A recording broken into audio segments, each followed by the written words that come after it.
Salut, c'est Rob, bienvenue dans cette vidéo, j'espère que tu vas bien, moi ça va super, bientôt le départ en Asie du Sud-Est, alors je vais te faire la prochaine vidéo en fait sur mon sac tout simplement, sur ce que je mets dans mon sac, le contenant de mon sac, je vais tout te montrer de A à Z, comment je le fais, voilà, avant de partir. Voilà, bref, dans cette vidéo, on va parler de l'ouverture d'esprit. Alors qu'est-ce que c'est que l'ouverture d'esprit? Ça paraît un truc de malade, mais non, c'est quelque chose de très simple et tout simplement, j'ai besoin de t'en parler parce que je vois beaucoup de personnes qui ne sont pas ouvertes d'esprit. Ça a tendance un petit peu à m'énerver parce que moi-même j'étais comme ça avant et tout ce que ça permet de faire, les seuls avantages à ça, c'est que au final tu n'évolues pas. Voilà, c'est le seul avantage, c'est que tu n'évolues pas, donc c'est plutôt un inconvénient.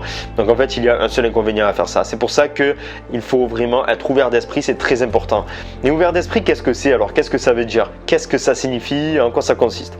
Tout simplement, être ouvert d'esprit, c'est ne pas juger, c'est éviter le jugement avant de s'être renseigné au préalable. C'est-à-dire que lorsqu'une personne va te parler de quelque chose dont tu n'es pas forcément peut-être intéressé, un domaine qui ne te plaît pas forcément, ce qu'on a tendance à faire en général, c'est waouh, cette personne me prend la tête avec ça, ça me plaît pas du tout, ça m'intéresse pas du tout, j'en ai rien à faire, je vais pas l'écouter, je vais faire comme si, mais je vais pas l'écouter. Moi, ce que je te demande de faire justement, c'est que lorsqu'une personne va te parler de quelque chose qui peut-être t'intéresse pas, peut-être de spiritualité, peut-être que ça t'intéresse pas, peut-être que tu n'es pas croyant, tout ça. Mais ce que je vais te demander de faire, ce qui va te permettre vraiment, ça va te permettre énormément d'évoluer si tu fais ça tout le temps dans tes relations, si tu agis toujours de cette façon-là, c'est d'écouter la personne, ce qu'elle a à dire, d'écouter son expérience, d'écouter ce qu'elle a pu apprendre par rapport à ça, ce qu'elle a pu expérimenter, bref, n'importe quoi, mais toujours d'écouter ce que la personne a à te dire, c'est important. Parce que même si tu n'y crois pas, peut-être qu'il y a un truc qui va faire que cette personne-là va te dire quelque chose et bam, ça va te faire un petit déclic. Ça va te faire un déclic dans le cerveau. Tu vas te dire mais c'est pas bête au final ce qu'elle dit. Et même si tu ne crois toujours pas sur le coup, ce que tu peux faire après, ce que tu vas faire après, c'est conseiller. C'est d'aller quand même te renseigner de ton côté. Donc tu vas aller sur Internet. Maintenant tu as des vidéos, tu as Internet, tu as des formations, tu as des livres, tu as plein de choses. Le savoir, l'information est partout.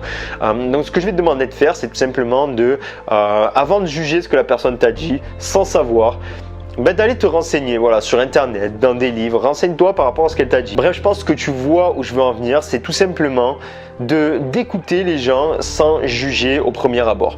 Écouter, chercher l'information pour se faire ensuite son propre opinion. Voilà, c'est ça qu'il faut faire, c'est se faire son propre opinion en écoutant les autres, mais en cherchant l'information par rapport à ce que les personnes t'ont dit. Et des fois, peut-être que les personnes vont te sortir des choses qui vont être des pépites, qui vont te faire cheat, qui vont te faire une révélation d'un coup, tu vois, avec un simple mot, une simple phrase, un simple point de vue que la personne pouvait avoir. Mais c'est toujours intéressant d'entendre la vision d'autres personnes et de pas toujours se fier à sa propre vision, à son propre ressenti, à ses propres croyances, parce que ce qui est une croyance pour toi ne l'est pas pour une autre. Peut-être que c'est l'autre personne avec sa croyance qui a raison. Donc c'est pour ça qu'il faut toujours écouter ce qu'on a à dire. Et même quand on te critique, toujours écouter la critique. Et voilà, reste ouvert à la critique tout simplement. Ok, peut-être que je m'exprime mal en vidéo. Voilà, moi c'est ce qu'on m'avait dit au départ. C'était, je trouve que tu t'exprimes un petit peu mal en vidéo, tu parles un petit peu vite, t'articules pas trop, tu te répètes un petit peu. Et ce que j'ai fait, au lieu de me dire, comme j'aurais fait à l'époque, voilà, ce que tu dis c'est n'importe quoi, ce que je fais c'est bien, et au final de pas m'améliorer, ce que j'ai fait, c'est que j'ai pris en considération, j'ai regardé mes vidéos et j'ai réfléchi, je me suis posé avec un papier, un crayon, sur ce qui allait, ce qui n'allait pas dans mon élocution, ce qui allait, ce qui n'allait pas dans ma façon de me comporter en vidéo, tout ça. Et je m'en suis fait ma propre opinion, je me suis amélioré grâce à ça, tout simplement parce que j'ai été ouvert d'esprit. Donc toujours être dans l'ouverture d'esprit, toujours prendre ce que les personnes ont à te donner, même si tu n'es pas d'accord avec eux directement, et toujours faire ta propre opinion derrière par la suite. Donc sois ouvert d'esprit, les gens ont toujours à t'apporter et toi tu as toujours aussi à apporter aux autres. Voilà le message que j'avais envie de passer dans cette vidéo. J'espère qu'elle t'aura aidé, qu'elle t'aura aiguillé, que tu vas changer ton état d'esprit, que tu vas être plus ouvert d'esprit maintenant. Et voilà, on se retrouve donc dans la prochaine vidéo qui va sortir dans 2 jours où je vais te montrer donc tout mon sac, tout le contenant de mon sac. Je vais le faire avec toi tout simplement en vidéo. Donc si ça t'intéresse, si tu as envie de partir en voyage bientôt en solitaire et tout ça, si tu as envie de devenir digital nomade, je vais te montrer tout ça, tout ce que j'ai dans mon sac à dos justement pour partir. Voilà, si tu es intéressé, évidemment, abonne-toi un petit cas en bas sur le rectangle rouge, puis sur la cloche, comme ça tu es prévenu de chaque vidéo, à liker la vidéo si elle t'a plu et je te dis à bientôt pour la prochaine. Donc sur ce, sois heureux, sois libre, ciao.